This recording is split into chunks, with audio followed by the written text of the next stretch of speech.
Bagaimana caranya kita tetap yakin mempertahankan iman di kehidupan sehari-hari? Baik, maksud saya apabila sedang pengajian, sedang sholat, sedang baca Al-Quran, iman itu sangat berasa.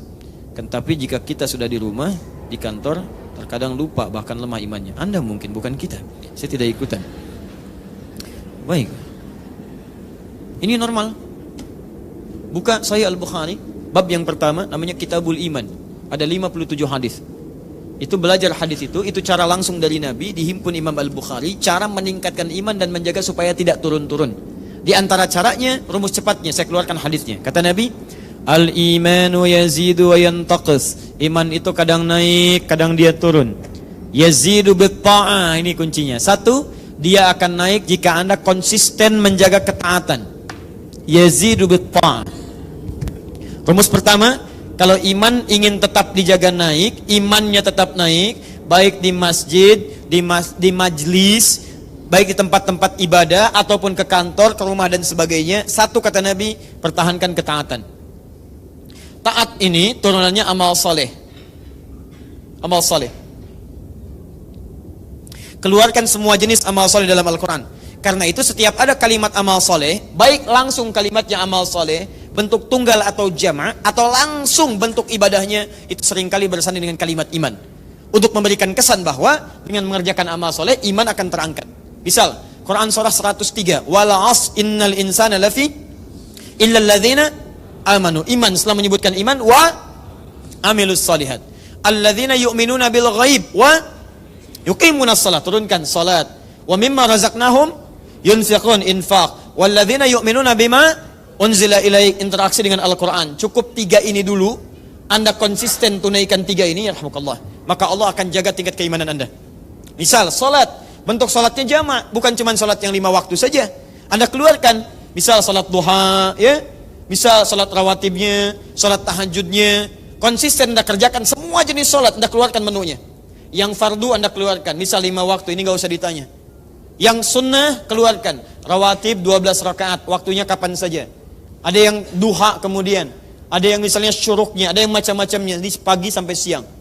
Malamnya misalnya, maaf, ada tahajud, ada qiyamul lail, ada witir.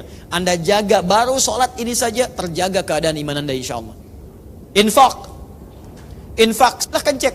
Ada 5 golongan, Quran surah kedua 215. Pada orang tua Anda, pada kerabat Anda, pada anak yatim, ya, pada orang-orang miskin, pada ibnu sabil. Petakan setiap hari berapa Anda punya anggaran untuk infak. Tidak harus uang. Infak itu tidak harus uang. Infak itu adalah pemberian yang sifatnya berupa materi. Bisa makanan, bisa pakaian. Mohon maaf, mungkin ada yang mengantarkan ke surga dari pakaian Anda. Coba cek, Anda punya pakaian banyak, buka lemari itu. Mungkin yang Anda pakai cuma 1, cuma 2. Berapa banyak pakaian Anda yang mungkin bisa dibagi dengan orang lain? Saya berikan satu kisah ya. Pernah ada seorang, ketika diwafatkan oleh Allah Subhanahu wa ta'ala, sebelum wafat dia pernah akan ke masjid. Begitu dia pakai pakaiannya, mohon izin, lihat baik-baik, musim dingin.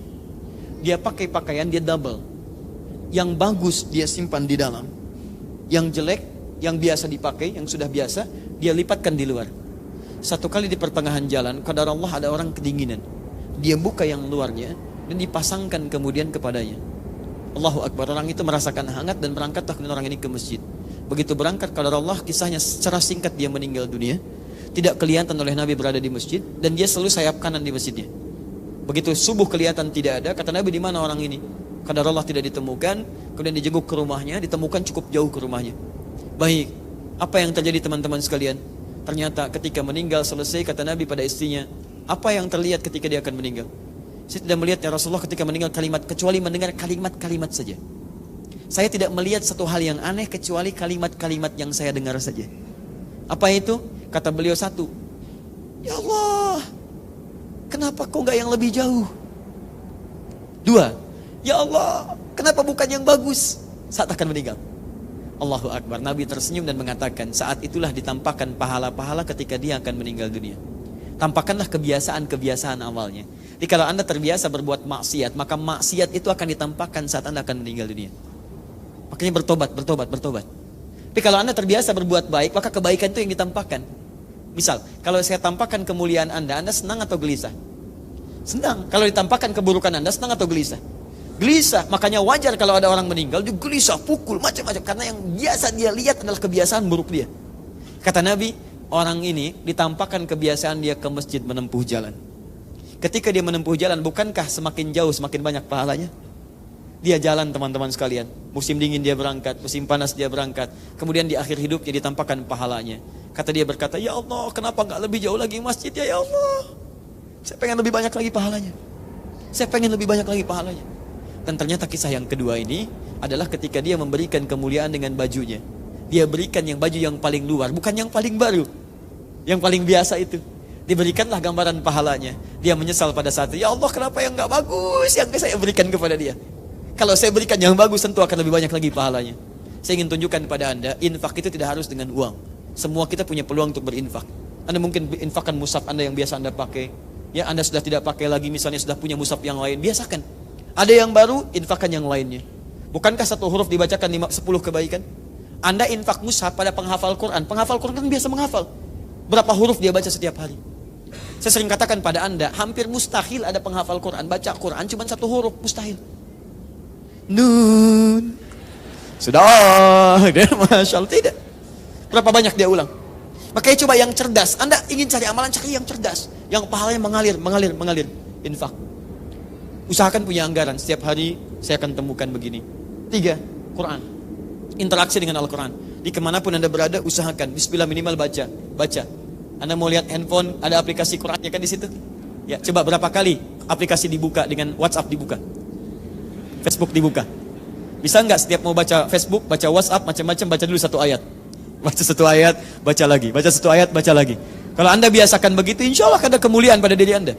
Ya, kalau Quran sudah diinstal di handphone Anda, belum dibaca juga, mau diinstal di mana lagi?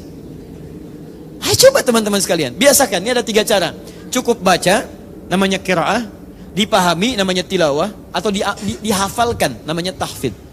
Dan kalau sudah seperti itu, insya Allah akan dijaga. 2. Lihat, yang pertama tingkatkan taat, contohnya tadi. Yang kedua, rumus terakhirnya,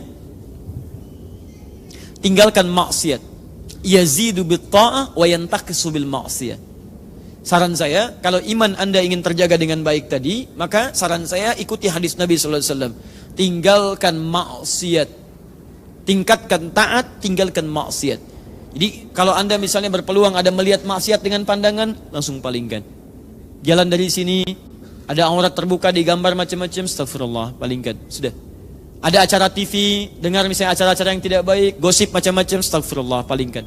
Kalau sudah seperti itu, insya Allah iman Anda akan dijaga oleh Allah Subhanahu Wa Taala. Ya, aneh menurut saya, kalau aneh ya, kalau Anda rajin ngaji, baca Quran atau ikut pengajian, bahkan kajiannya bagus, Quran Sunnah dan sebagainya, tapi kebiasaan Anda misalnya mengerjakan maksiat, menurut saya agak aneh.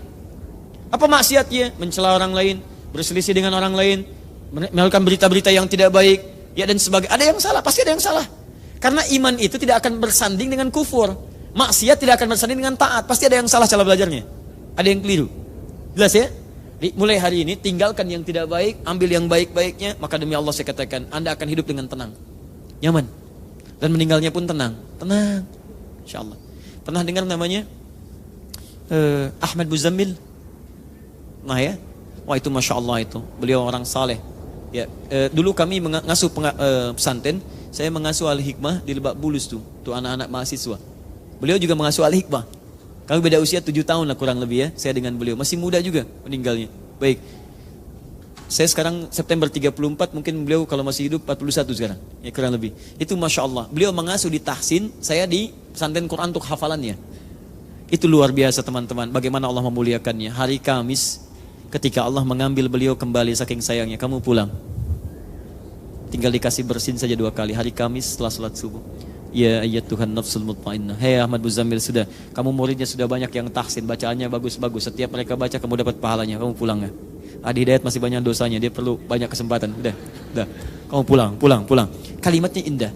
Ya ayat Tuhan nafsul mutmainnah. Hei jiwa yang tenang. Cuman bersin 2 kali. Hasi, meninggal. Tadi ada yang bersin beberapa kali belum meninggal juga tuh.